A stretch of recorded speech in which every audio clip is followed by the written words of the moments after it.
여러분 안녕하세요. 오늘 밤 우리는 부모라는 이름 뒤에 숨겨진 차마 내뱉지 못한 고독과 가장 가깝기에 가장 깊은 상처를 주는 존재인 자식과의 관계에 대해 깊이 있는 이야기를 나눠보려 합니다. 창밖은 어둠이 짙게 깔려 있고 세상의 소음이 잦아든 이 시간이야말로 우리 마음속 깊은 곳을 들여다보기에 가장 좋은 때죠. 지금 이 순간에도 누군가는 자식에게 들은 무심한 말 한마디를 곱씹으며 텅 빈 거실에서 한숨을 내뱉고 있을지도 모릅니다. 우리는 평생을 자식을 위해 헌신하며 살아왔지만 그 보답이 존중이 아닌 무시로 돌아올 때 우리는 정서적으로 고립되어 어쩌면 살아남지 못할 수도 있습니다. 육체적인 생존이 아니라 자존감과 인간적인 존엄이라는 측면에서 말이죠. 그러니 편안히 자리 잡기 전에 잠시 시간을 내어 좋아요와 구독을 눌러주세요. 물론 제가 여기서 하는 작업이 정말 마음에 드실 때만요. 그리고 지금 여러분이 계신 곳은 어디인지, 그곳의 현재 시간은 몇 시인지 댓글로 남겨주시면 좋겠습니다. 여러분의 소소한 일상을 공유하는 것만으로도 이 밤이 조금은 덜 외로울 테니까요. 자, 이제 불을 끄고 잔잔한 백색 소음을 위해 선풍기를 켜셔도 좋습니다. 오늘 밤의 여정을 함께 시작해 볼까요? 올해 70이 된 한정 씨의 이야기로 시작해 보겠습니다. 그녀는 서울 은평구의 조용한 아파트에서 5년 전 남편을 먼저 보내고 홀로 살고 있었습니다. 그녀에게 세상의 전부이자 가장 큰 기쁨은 주말이면 찾아오는 아들 내외와 5살 난 손주 지호였죠. 한정 씨는 대단한 걸 바라는 부모가 아니었습니다. 요즘 부모들처럼 용돈을 매달 꼬박꼬박 달라고 재촉한 적도 없고 노후를 같이 살자며 아들 눈치를 살핀 적도 없었습니다. 그저 가끔 얼굴 보고 정성껏 지은 밥 한 끼 같이 먹으며 어머니 밥 맛있어요라는 그 평범한 말 한마디면 충분했죠. 하지만 그 소박한 행복은 아주 미세한 균열로부터 무너지기 시작했습니다. 어느 맑은 가을 날이었습니다. 아들 부부가 손주를 데리고 온다는 소식에 한정 씨는 며칠 전부터 마음이 분주했습니다. 손주 지호가 좋아하는 닭볶음탕을 해주려고 시장에 무려 3번이나 다녀왔죠. 혹시나 고기가 질길까봐 가장 싱싱한 생닭을 골랐고 5살 아이가 한 입에 쏙 넣어 먹기 편하도록 알이 작은 감자들만 골라 담았습니다. 손이 많이 가는 일이었지만 부엌에서 땀을 흘리며 음식을 준비하는 내내 그녀의 입가에는 미소가 떠나지 않았습니다. 사랑하는 사람을 위해 정성을 들이는 시간은 그 자체로 치유니까요. 그런데 식사가 시작되자마자 분위기는 싸늘해졌습니다. 거실 테이블에 정갈하게 음식을 차려내는데 손주 지호가 코를 킁킁거리며 할머니 이거 매워요? 라고 물었죠. 한정 씨는 얼른 대답했습니다. 아니야, 안 매워. 지호 생각해서 고춧가루는 거의 안 넣었단다. 하지만 그 순간 핸드폰을 들여다보던 며느리가 무심하게 툭 한마디를 던졌습니다. 어머님, 요즘은 닭볶음탕에 고춧가루 거의 안 넣어요. 간장 베이스로 하는 게 트렌드거든요. 그 말에 한정 씨는 순간 숨이 턱 막히는 기분이었습니다. 고춧가루를 거의 안 넣었다는 자신의 말은 며느리의 귀에 닿지도 않은 것 같았습니다. 그저 시어머니를 유행에 뒤떨어진 고집불통 노인네 취급하는 듯한 말투에 가슴 한구석이 서늘해졌죠. 하지만 한정 씨는 참았습니다. 그래, 요즘은 간장으로 많이들 하는구나라며 애써 웃으며 넘겼습니다. 상호적 존중의 결여로 인한 정서적 소외 현상이라는 학술적인 문구가 떠오르는 순간이었지만 그녀는 그저 이것이 세대 차이일 뿐이라고 자신을 다독였습니다. 식사가 이어지던 중 이번에는 아들이 닭고기 한 점을 입에 넣더니 인상을 찌푸렸습니다. 엄마, 이거 좀 짜지 않아요? 저희는 요즘 건강 때문에 집에서 정말 싱겁게 먹거든요. 한정 씨는 또 한 번 가슴이 철렁했습니다. 싱겁게 해달라는 말을 미리 들은 적도 없었고 지난번 방문 때까지만 해도 아들은 엄마가 해준 음식을 개걸스럽게 잘만 먹었기 때문입니다. 갑작스러운 지적에 그녀는 자신이 무능한 사람처럼 느껴졌습니다. 미안하다. 다음에는 더 신경 써서 싱겁게 할게. 그녀는 또다시 자신을 낮췄습니다. 닭볶음탕 간 맞추는 것보다 어려운 건 자식 비위 맞추는 것이라는 우스갯소리가 뼈아프게 다가오는 순간이었죠. 사실 고추는 가지과 식물에 속하며 유럽에 처음 소개되었을 때는 독초로 오해받기도 했다는 사소한 잡지식이 있지만 그 매콤한 맛이 한국인의 정서를 대변하듯 한정 씨의 속도 서서히 타들어가고 있었습니다. 설거지를 하러 부엌으로 들어갔을 때 거실에서는 손주지호의 짜증 섞인 목소리가 들려왔습니다. 엄마, 할머니 집 와이파이 왜 이렇게 느려? 유튜브가 자꾸 끊기잖아. 그러자 며느리가 한숨을 내쉬며 동조했습니다. 어머님, 인터넷 회선 좀 바꾸셔야겠어요. 요즘 누가 이런 느린 걸 써요? 어머님도 유튜브 많이 보시면서 답답하지도 않으세요? 한정 씨는 고무장갑을 낀 채 멍하니 서 있었습니다.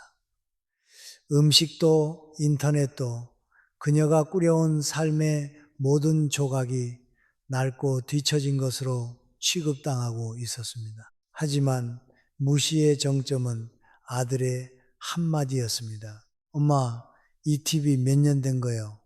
화질이 사케사케도 아니고 진짜 별로네. 아들은 옆에 있는 며느리에게 말을 이었습니다. 여보, 우리 다음에 TV 바꿀 때 이거 엄마 주고 우리가 새 거 사자. 한정 씨가 바로 옆에 있는데도 마치 투명 인간 취급을 하며 자신들이 쓰던 헛 물건을 넘겨주는 것을 대단한 선심이라도 쓰는 양 떠들어댔습니다. 마치 자신을 재활용 분리 수거장 취급하는 느낌에 그녀는 하마터면 눈물을 쏟을 뻔했습니다. 요즘 애들 트렌드는 오지인데 내 속 터지는 속도는 이지라는 농담조차 나오지 않는 처참한 기분이었죠. 저녁 6시가 되자 아들 가족은 서둘러 일어섰습니다. 엄마, 우리 이제 갈게요. 일이 있어서요. 저녁이라도 먹고 가라는 간절한 권유에도 그들은 밖에서 사 먹을게요. 라며 뒤도 돌아보지 않고 현관을 나섰습니다. 문이 닫히는 순간 정막이 해일처럼 몰려왔습니다. 한정 씨는 거의 손도 대지 않은 닭볶음탕과 식어버린 반찬들이 놓인 식탁 앞에 주저앉았습니다.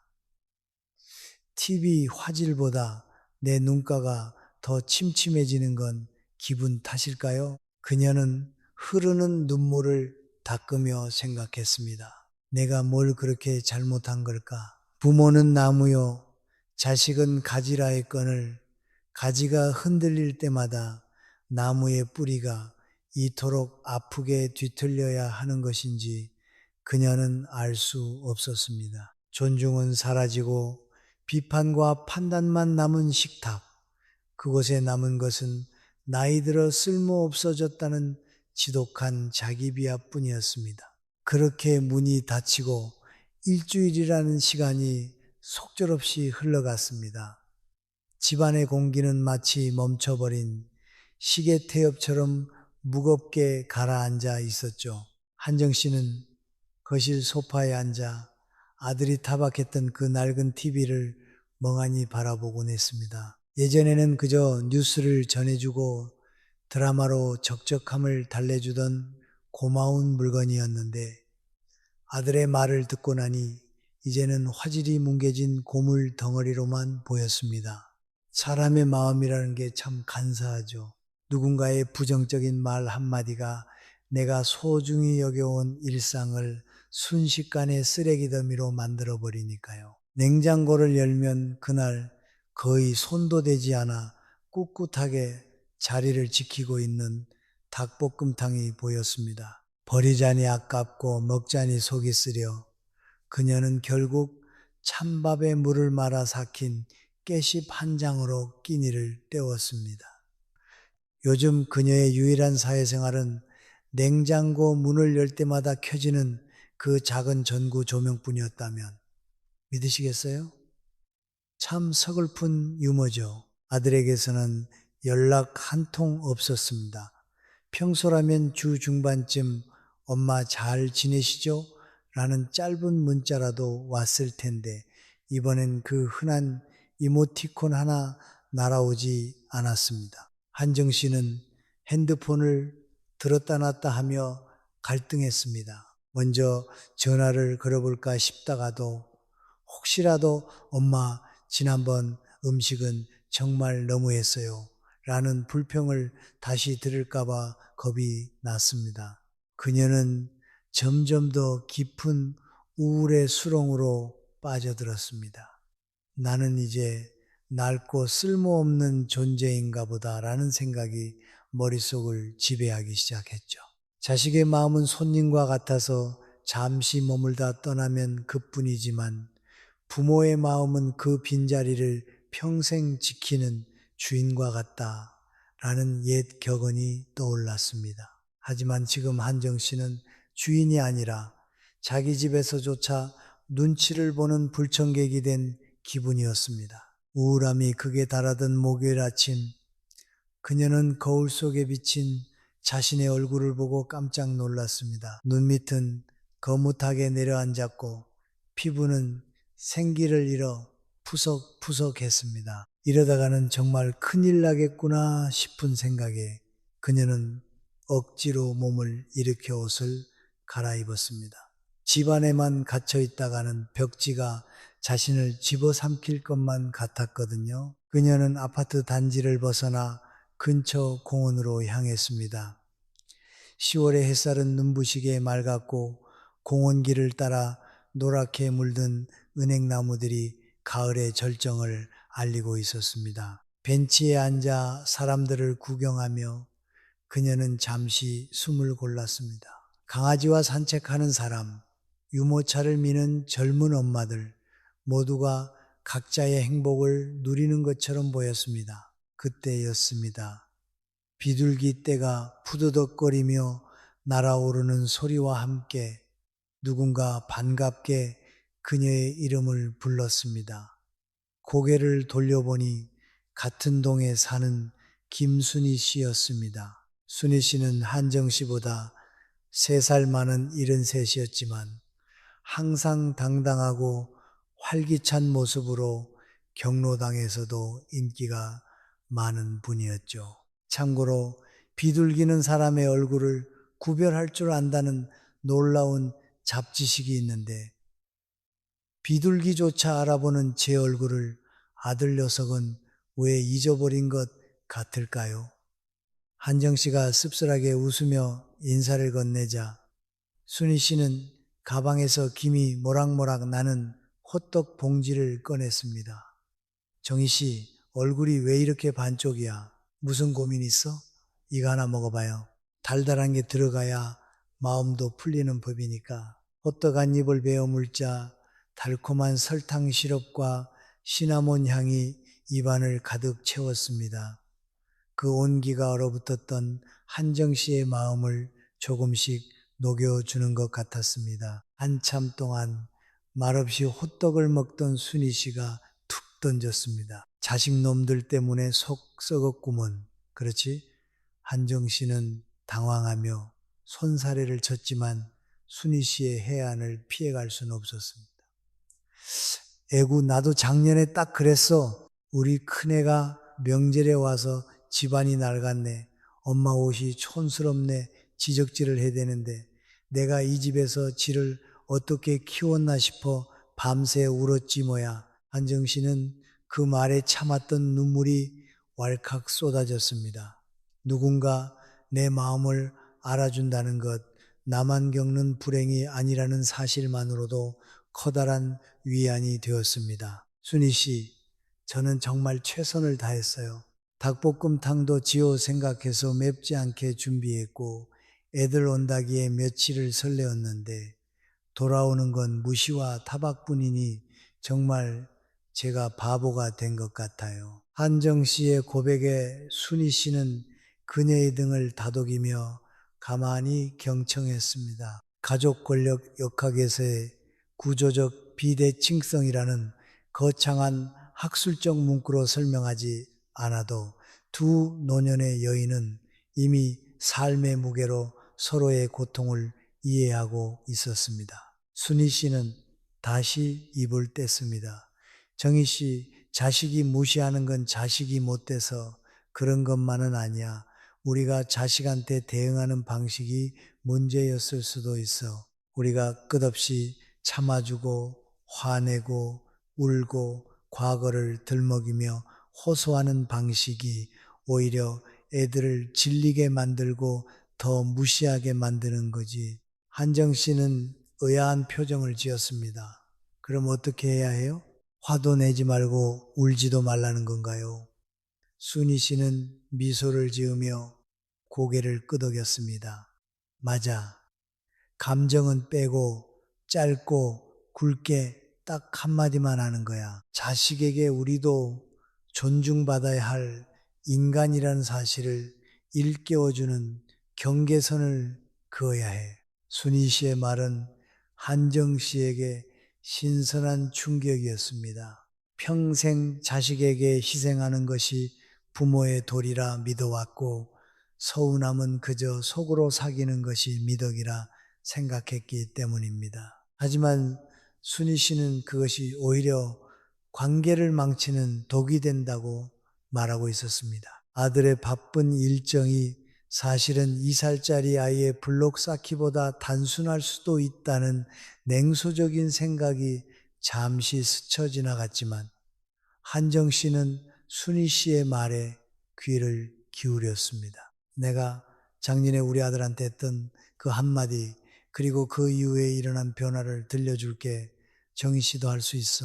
이건 화를 내는 게 아니라 품격을 지키는 기술이거든. 호떡 봉지는 어느새 비었지만 한정 씨의 가슴은 새로운 희망으로 차오르기 시작했습니다. 공원 벤치 위로 쏟아지는 오후의 햇살이 마치 한정 씨의 앞날을 비춰주는 등불처럼 따스하게 느껴졌습니다. 그녀는 이제 더 이상 냉장고 전구 조명에 의지해 홀로 밥을 먹는 고립된 노인이 아니었습니다.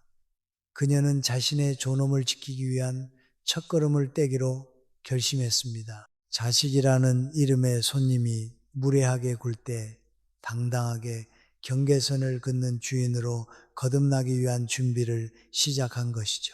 이 가을이 지나기 전에 한정 씨의 식탁에는 다시 따뜻한 김이 피어오를 수 있을까요? 순희 씨는 가방에서 낡은 수첩과 볼펜을 꺼내더니 벤치 무릎 위에 올려놓았습니다.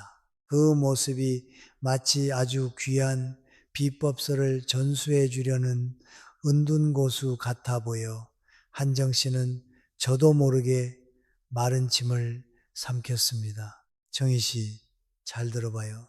자식들이 부모를 무시하는 건 그들이 나빠서라기보다 우리가 그들에게 무시해도 된다는 신호를 계속 보내왔기 때문일지도 몰라요. 우리가 화를 내고 울고 내가 너를 어떻게 키웠는데라며 과거를 들먹이는 그 모든 반응이 자식들에게는 일종의 익숙한 소음이 되어 버린 거죠. 순희 씨의 목소리는 낮고 차분했지만 한정 씨의 가슴에는 천둥 소리처럼 크게 울렸습니다. 사실 인간의 뇌는 낯선 자극에는 민감하지만 반복되는 소리에는 금방 적응해버리는 경향이 있습니다. 이걸 심리학에서는 수능이라고 하는데 부모의 잔소리 역시 자식의 뇌에는 배경음악처럼 들릴 뿐이라는 학술적인 분석도 있습니다. 그래서 우리는 그들의 예상 경로를 완전히 벗어난 행동을 해야 해요. 그게 바로 단 한마디의 기술이죠. 순희 씨가 수첩에 또박또박 글자를 써 내려가기 시작했습니다. 첫째, 무조건 짧아야 해요. 말이 길어지면 그건 훈계가 되고 훈계는 곧 잔소리로 치부됩니다. 관계의 재구조화를 위한 단호한 언어적 경제성이 필요하죠. 둘째, 감정을 싹 빼야 합니다. 화난 목소리도 서글픈 울음 섞인 목소리도 안 돼요. 그냥 오늘 날씨가 참 막네요 라고 말하듯 덤덤해야 합니다. 셋째, 과거 이야기는 절대 금지입니다. 넷째, 말을 내뱉은 후에는 반드시 침묵해야 해요. 한정 씨는 고개를 갸우뚱하며 물었습니다. 말을 한 뒤에 침묵하라고요? 그게 더 어색하지 않을까요? 그러자 순희 씨가 빙그레 웃으며 대답했습니다. 정희 씨, 그거 알아요? 대화 도중 정적이 흐를 때 인간이 그 어색함을 견디지 못하고 반응을 보이는 데 걸리는 시간이 평균 4초라는 사소한 잡지식이 있어요. 그 4초의 정적이 자식에게는 수만 가지 생각을 하게 만드는 지혜의 시간이 되는 거예요. 우리가 먼저 말을 덧붙여서 그 정적을 깨버리면 자식은 스스로 깨달을 기회를 잃게 되는 거죠. 순희 씨가 적어준 문장들은 생각보다 훨씬 간결했습니다. 지금 네가 나한테 하는 말이 무례하다는 거 알고 있니? 혹은 엄마가 정성껏 만든 음식을 그런 식으로 평가하면 내 마음이 참 아프단다. 같은 말들이었습니다. 한정 씨는 이 문장들이 너무 차갑게 느껴져서 조금 망설여졌습니다. 평생을 자식에게 져주며 살아온 그녀에게 자식의 잘못을 정면으로 지적하는 것은 마치 금기된 마법을 부리는 것처럼 두려운 일이었습니다. 하지만 자식에게 아니라고 말하지 못하는 부모는 자식에게 고맙다는 말을 들을 자격도 없다는 옛 어른들의 지혜가 떠올랐습니다. 무조건적인 수용은 사랑이 아니라 방종의 씨앗이 된다는 걸 그녀는 이제야 깨닫고 있었습니다. 정희 씨, 자식은 부모의 거울이라고 하잖아요. 하지만 동시에 자식은 부모가 허용하는 만큼만 우리를 대합니다. 우리가 우리 스스로를 존중하지 않는데 누가 우리를 존중해 주겠어요? 이 한마디는 자식을 혼내려는 게 아니에요. 엄마도 감정이 있는 인간이고 지켜야 할 선이 있다는 걸 가르쳐주는 품격 있는 교육인 거죠. 순희 씨의 말에는 깊은 확신이 서려 있었습니다. 사실 중년 이후에 부모와 성인 자녀 사이의 갈등을 해결하기 위해 관계적 불평등의 세대 간 전이 방지를 위한 단호한 의사소통 전략이라는 학술적 접근법이 강조되기도 하는데 순희 씨는 그것을 아주 명쾌하게 실천하고 있었던 셈입니다. 한정 씨는 순희 씨가 써준 종이를 손에 꼭 쥐었습니다. 지금 네가 하는 말이 무례하다는 거 알고 있니? 그녀는 입속으로 그 문장을 되뇌어 보았습니다. 낯설고 딱딱한 단어들이 입안을 굴러다녔지만 이상하게도 그 말을 내뱉는 상상만으로도 가슴 한구석이 뻥 뚫리는 기분이었습니다. 며느리가 트렌드를 운운할 때, 아들이 TV 화질을 비웃을 때 그녀가 느꼈던 그 모욕감과 초라함은 사실 그녀가 당당하게 그만해라 라고 말하지 못했기 때문에 더 커졌던 것인지도 모릅니다. 관계의 주도권을 자식에게 완전히 넘겨준 채 그녀는 스스로를 피해자의 자리에 가두고 있었던 것이죠. 순희 씨는 한정 씨의 손을 따뜻하게 잡으며 덧붙였습니다. 처음엔 입이 안 떨어질 거예요. 심장이 터질 것 같고 애들이 화낼까 봐 무서울 수도 있죠. 하지만 딱 한 번만 성공해 보세요. 그 한 번이 정희 씨의 남은 20년, 30년 인생을 바꿔놓을 테니까요. 자식들에게 우리는 더 이상 늙고 뒤처진 존재가 아니라 당당하고 품격 있는 한 사람의 어머니로 남아야 하지 않겠어요? 순희 씨의 격려에 한정 씨는 천천히 고개를 끄덕였습니다. 어느덧 해가 뉘엿뉘엿지고 있었습니다. 공원의 나무 그림자가 길게 늘어지는 시간.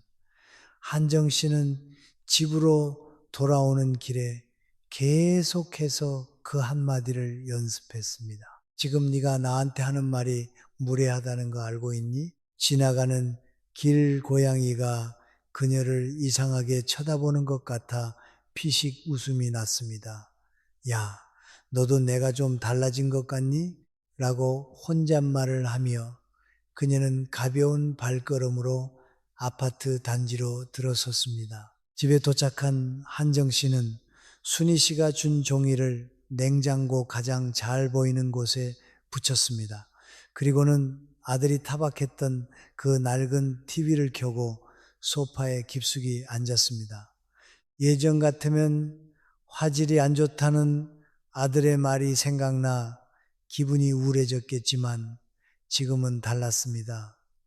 이 정도면 뉴스 보는데 아무 지장 없지 뭐. 그녀는 스스로에게 말했습니다. 타인의 시선, 심지어 자식의 시선조차 그녀의 행복을 결정짓는 절대적인 잣대가 될 수 없음을 그녀는 비로소 배우고 있었습니다.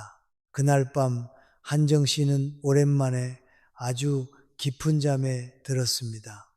꿈속에서 그녀는 아주 당당한 모습으로 넓은 들판을 걷고 있었습니다. 자식들이 뒤에서 그녀를 부르고 있었지만 그녀는 더 이상 그들의 말에 일희일비하지 않았습니다. 그녀의 어깨는 펴져 있었고 눈빛은 맑게 빛나고 있었죠. 다음 날 아침 눈을 뜬 그녀는 어제보다 훨씬 가벼워진 몸을 느끼며 거울 앞에 섰습니다. 그리고 거울 속에 자신을 향해 조용히 속삭였습니다. 정희야, 넌 충분히 존중받을 자격이 있어. 이제 그녀에게 필요한 건 단 하나, 그 연습한 한마디를 실전에서 꺼낼 용기뿐이었습니다. 그리고 그 기회는 생각보다 빨리 찾아오게 됩니다. 냉장고에 붙은 그 작은 종이 한 장이 한정 씨의 일상을 지배하기 시작했습니다. 매일 아침 물을 마시러 갈 때마다 그녀는 마치 수능 시험을 앞둔 수험생처럼 그 문장들을 소리내어 읽었습니다. 지금 네가 나한테 하는 말이 무례하다는 거 알고 있니? 처음에는 입술이 파르르 떨리고 목소리가 기어들어갔습니다. 70평생 남에게 싫은 소리 한 번 못하고 살아온 그녀에게 이 짧은 문장은 마치 무거운 바벨처럼 느껴졌죠. 거울 속에 자신과 눈을 맞추며 연습할 때면 정희야, 네 얼굴이 꼭 심포도 먹은 고양이 같구나 라는 생각이 들어 혼자 피식 웃기도 했습니다. 사실 문장을 하나 내뱉는 데만도 얼굴과 목 주변의 근육 72개가 동시에 움직인다는 사소한 잡지식이 있는데 한정 씨는 그 근육들이 다 따로 노는 것 같은 기분이었거든요. 그러던 어느 목요일 오후 아들에게 전화를 걸었습니다. 아들아, 다음 주말에 시간 되면 한번 놀러 올래? 엄마가 맛있는 거 해줄게. 수화기 너머로 잠시 정적이 흐르더니 아들이 대답했습니다. 엄마, 다음 주말은 장모님 생신이라 좀 그렇고 그 다음 주에 갈게요. 장모님 생신은 칼같이 챙기면서 엄마 밥 한 끼 먹으러 오는 건 스케줄 조정을 해야 한다니. 이럴 때 보면 자식은 정말 키워놓으면 남 좋은 일 시키는 장기 임대 상품 같다는 생각이 들기도 합니다. 하지만 한정 씨는 예전처럼 서운함을 내비치지 않았습니다. 그래, 그럼 그 다음 주에 보자. 그녀는 담담하게 전화를 끊고 달력에 동그라미를 쳤습니다. 디데이가 정해진 것이죠. 기다리는 2주 동안 한정 씨는 철저하게 자신을 단련했습니다. 아들이 지적했던 낡은 TV를 볼 때도 내 눈에 편하면 그만이지라며 마음을 다잡았고, 며느리의 잔소리, 시나리오를 머릿속으로 그려보며 답변을 연습했습니다. 노년기 대인관계에서의 자아 존중감 회복을 위한 단호한 의사소통 전략이라는 학술적 문구까지는 몰랐지만, 그녀는 본능적으로 이것이 자신의 남은 인생을 결정지을 중요한 분수령임을 직감하고 있었습니다. 마리씨가 된다는 속담이 있듯 그녀는 스스로에게 건네는 긍정적인 말들이 자식들과의 관계라는 밭에 새로운 싹을 틔워주길 간절히 바랐습니다. 드디어 약속한 토요일 오후이시 초인종이 울렸습니다. 아들 부부와 손주 지호가 들어오자 집안은 순식간에 활기로 가득 찼습니다.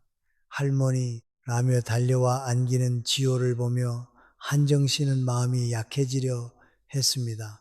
그냥 예전처럼 좋게 넘어갈까라는 유혹이 강렬했죠. 하지만 주방에서 풍겨오는 구수한 된장찌개 냄새를 맡으며 그녀는 다시 한번 마음을 다잡았습니다. 이번엔 아들이 주문한 대로 정말 싱겁게 건강을 생각해서 멸치 육수를 진하게 우려낸 찌개였습니다. 식탁에 둘러앉아 본격적인 식사가 시작되었습니다. 아들이 된장찌개를 한 숟가락 뜨더니 고개를 갸웃했습니다.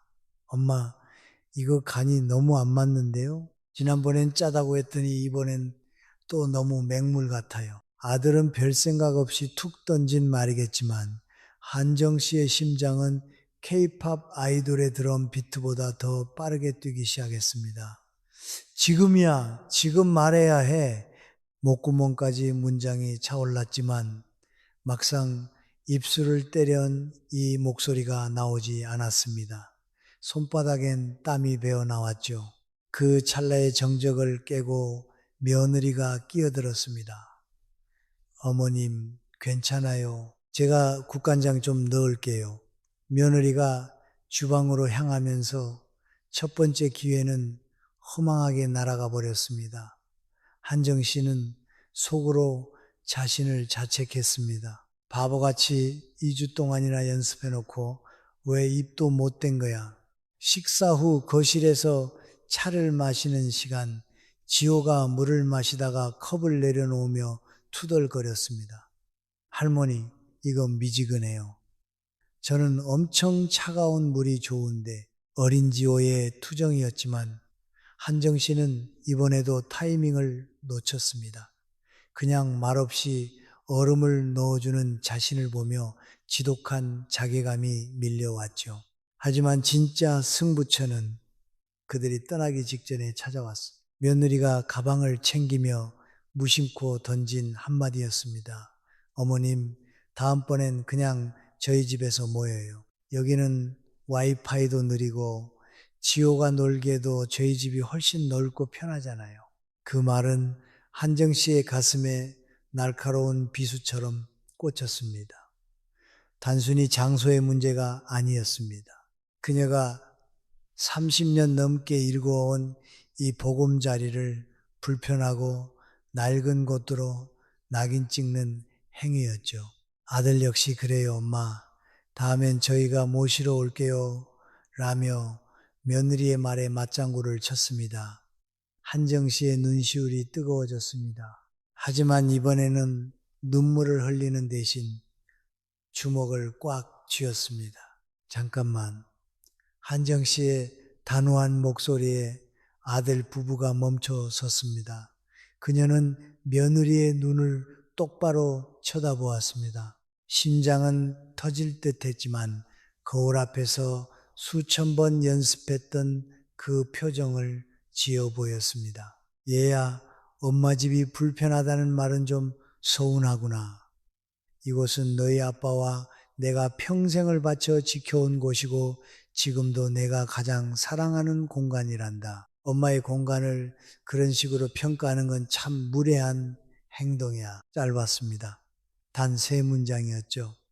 말이 끝나자 거실에는 무거운 침묵이 내려앉았습니다. 순희 씨가 말했던 그 4초의 정적이 영겁의 시간처럼 느껴졌습니다. 며느리는 당황한 듯 눈을 동그랗게 떴고 아들은 입을 벌린 채 엄마를 바라보았습니다. 유튜브 광고 건너뛰기 버튼이 활성화되길 기다리는 5초보다 훨씬 더 길고 긴장되는 순간이었죠. 며느리가 먼저 당황하며 말을 더듬었습니다. 아니 어머님, 저는 정말 어머님 편하시라고 그런 뜻이 아니라 한정 씨는 대꾸하지 않았습니다. 그저 덤덤한 표정으로 며느리를 가만히 바라보았습니다. 그러자 놀라운 일이 벌어졌습니다. 아들이 며느리의 팔을 살짝 치며 눈치를 보더니 며느리가 결국 고개를 숙였습니다. 죄송해요 어머님. 제가 생각이 짧았어요. 어머님 마음을 상하게 해드릴 의도는 정말 없었는데 다음부터 말 조심할게요. 한정 씨는 그제야 옅은 미소를 지으며 며느리의 어깨를 가볍게 토닥였습니다. 그래, 알았다. 조심해서 가거라. 현관문이 닫히고 다시 혼자가 된 것일 한정 씨는 소파에 쓰러지듯 주저앉았습니다. 온몸의 진이 다 빠져나간 것 같았지만 가슴속 깊은 곳에서 알 수 없는 뜨거운 무언가가 치밀어 올랐습니다. 그것은 서러움이 아니라 평생 처음 느껴보는 승리감이자 자신에 대한 대견함이었습니다. 내가 했어. 내가 정말로 말했어. 그녀는 떨리는 손으로 순희 씨에게 전화를 걸었습니다. 순희 씨, 나 오늘 했어요. 정말로 그 한마디를 했단 말이에요. 전화기 너머 순희 씨의 호탕한 웃음소리가 들려왔습니다. 그것 봐요. 정희 씨, 내가 할 수 있다고 했잖아요.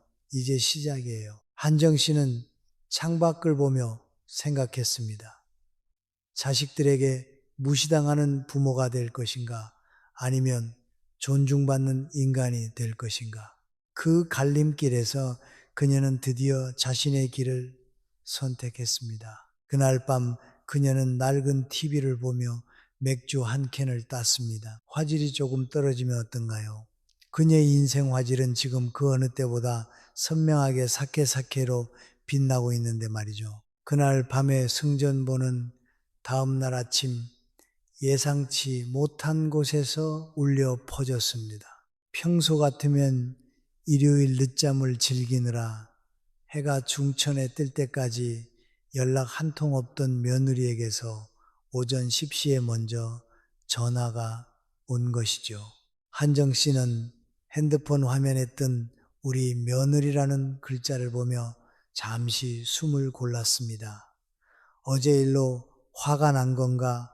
라는 의구심이 들기도 했지만 이내 냉장고의 종이를 떠올리며 단호하게 전화를 받았죠. 그런데 전화기 너머에서 들려온 건 뜻밖에도 훌쩍이는 울음소리였습니다.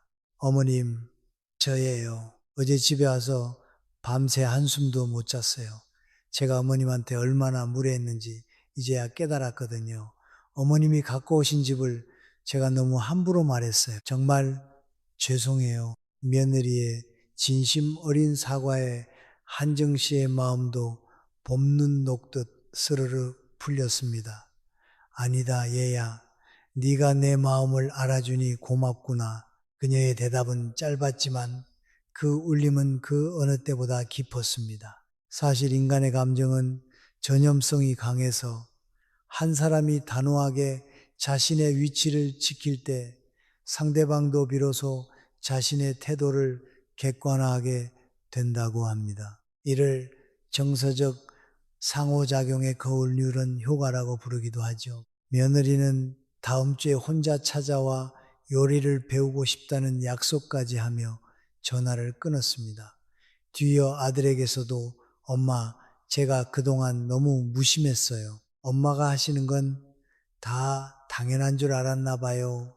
라는 장문의 문자가 도착했습니다. 이쯤 되면 이 한마디의 마법은 거의 오직급 속도로 관계를 복구하는 만능 해결사라고 해도 과언이 아니겠죠. 그로부터 1년이라는 시간이 흘렀습니다. 어느덧 찬바람이 불어오는 11월, 한정 씨는 다시 그 공원 벤치에서 순희 씨를 만났습니다. 두 사람의 머리 위로 하얀 눈송이가 하나둘 떨어지기 시작했죠. 사실 눈 결정체는 수천 가지 모양이 있지만 단 하나도 똑같은 것이 없다는 사소한 잡지식이 있는데 우리 부모들의 사연도 그 눈송이만큼이나 다양하고 제각각일 것입니다. 한정 씨는 지난 1년간의 기적 같은 변화를 순희 씨에게 조용히 털어놓았습니다. 순희 씨, 저 요즘 정말 행복해요. 이제는 자식들이 저를 대하는 눈빛부터가 달라졌어요. 예전엔 제가 그들의 눈치를 봤다면 이제는 그들이 제 마음을 먼저 살핀답니다. 순희 씨는 빙그레 웃으며 한정 씨의 손을 꼭 잡아주었습니다. 그러더니 그동안 한 번도 꺼내지 않았던 자신의 이야기를 시작했습니다. 정희 씨, 사실 저도 제 아들에게 그 한마디를 하기까지 정말 오랜 시간이 걸렸어요. 제 칠순 잔칫날이었죠. 호텔 식당에서 화려하게 식사를 마치고 큰아들이 사람들 앞에서 그러더군요. 엄마는 항상 엄마 역할만 하는 사람인 줄 알았어요. 엄마에게도 이름이 있고 감정이 있고 상처받는 마음이 있다는 걸 잊고 살았어요 라고요. 그 아들이 제 무릎에 얼굴을 묻고 울던 그날 저도 깨달았습니다. 우리가 자식에게 엄마도 사람이다라고 가르쳐 주지 않으면 그들은 평생 그걸 모른 채 산다는 걸요. 부모는 자식의 거울이라지만 자식은 부모가 그어놓은 선 안에서 비로소 예의를 배운다는 말처럼 순희 씨와 한정 씨는 각자의 방식으로 자식들에게 진정한 인간으로서의 부모를 선물한 셈입니다. 이제 한정 씨의 집 식탁은 더 이상 비난의 장소가 아닙니다. 아들은 찌개가 조금 짜면 엄마, 물 좀 더 넣을까요? 라고 상냥하게 묻고 손주 지호는 할머니, 예, 바르게 말할게요. 라며 재롱을 부립니다. 세대 간 전이되는 정서적 역동의 재구 조화가 완벽하게 이루어진 풍경이죠. 여러분, 한정 씨의 이야기가 이토록 가슴 깊이 다가오는 이유는 무엇일까요? 그것은 우리 모두가 누군가의 자식인 동시에 누군가의 부모이기 때문일 것입니다. 우리가 오늘 배운 세 가지 지혜 한마디로 경계선을 긋는 것, 차분하게 침묵하는 것, 그리고 흔들림 없이 일관성을 유지하는 것은 단순한 대화 스킬이 아닙니다. 그것은 나를 지키고 상대방을 존중하는 가장 고결한 형태의 사랑이죠. 늙음은 지혜의 창고여야지 한숨의 감옥이 되어서는 안 된다는 말처럼 여러분의 노후도 한정 씨처럼 당당하고 품격 있기를 진심으로 바랍니다. 공원의 눈발은 점점 굵어지고 있었지만 벤치에 앉은 두 여인의 모습은 더없이 따스해 보였습니다. 한정 씨는 이제야 압니다. 인생은 이름부터가 진짜 시작이라는 것을요. 자식들의 무시라는 차가운 얼음벽을 깨고 나온 그녀의 목소리는 이제 세상 그 무엇보다 강인하고 아름다운 선율이 되어 흐르고 있었습니다. 자, 여러분도 이제 용기를 내어보세요. 그 한마디가 여러분의 식탁을, 여러분의 거실을, 그리고 여러분의 소중한 남은 인생을 180도 바꿔놓을 것입니다. 이야기의 템포를 늦추고 이제는 마음속의 소란을 잠시 가라앉힐 시간입니다. 한정 씨가 공원에서 돌아와 따뜻한 차 한 잔을 앞에 두고 창밖에 눈을 바라보는 장면을 떠올려 보세요. 집안은 고요하지만 그 고요함 속에는 예전과 다른 평온함과 든든함이 깃들어 있습니다. 더 이상 핸드폰이 울리지 않아도 불안하지 않고 누군가 무심한 말을 던져도 그것에 흔들리지 않는 단단한 뿌리가 그녀의 가슴 속에 깊이 내려져 있죠. 여러분, 오늘 밤 우리가 나눈 이야기가 여러분의 머리맡에서 포근한 이불이 되어주길 바랍니다. 자식과의 관계 때문에 남몰래 눈물 짓던 그 밤들이 이제는 당당한 한마디와 품격 있는 침묵으로 채워지길 기도합니다. 여러분은 충분히 사랑받을 자격이 있고 그 누구보다 존중받아야 마땅한 존재입니다. 이제 무거운 마음의 짐을 내려놓으세요. 어둠 속에서 반짝이는 저 별들처럼 여러분의 존재 자체가 이미 누군가에게는 커다란 빛이자 길잡이였음을 잊지 마시길 바랍니다. 이제 서서히 의식을 호흡에 집중하며 오늘 배운 그 단호하면서도 부드러운 목소리를 마음속으로 연습해 보세요. 괜찮다. 나는 나를 지킬 수 있다라고 말이죠. 창밖의 눈송이가 대지를 부드럽게 덮어주듯 이 평화로운 감각이 여러분의 전신을 감싸 안을 것입니다. 이제 더 깊은 안식의 세계로 들어갈 준비를 하셔도 좋습니다. 오늘 하루도 정말 고생 많으셨습니다. 여러분의 내일은 오늘보다 더 당당하고 더 따뜻할 것입니다. 이제 모든 근심을 잊고 편안한 꿈의 여정으로 떠나보세요.